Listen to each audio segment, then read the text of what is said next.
Hi guys, I want to make a video to show you what happens if the length of the tubes aren't the same length, or if the inner tube is too long. I did one on purpose.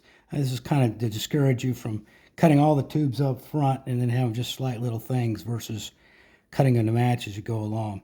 So here the inner tube's a little too long. The outer tube is cut to the exact dimension. And what happens is you see that little crack in there, so you get a little slop in the outside.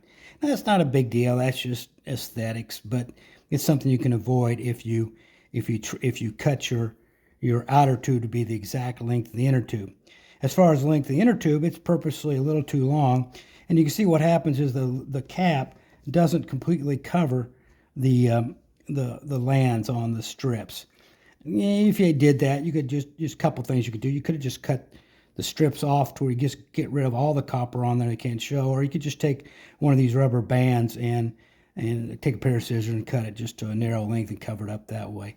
Here's an example of one I made the other way, where the inner tube is a little too short.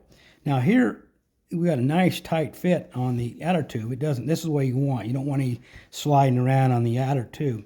But you can see the tube cap covers a little bit of the LED displays. Again, I doubt you could ever see that.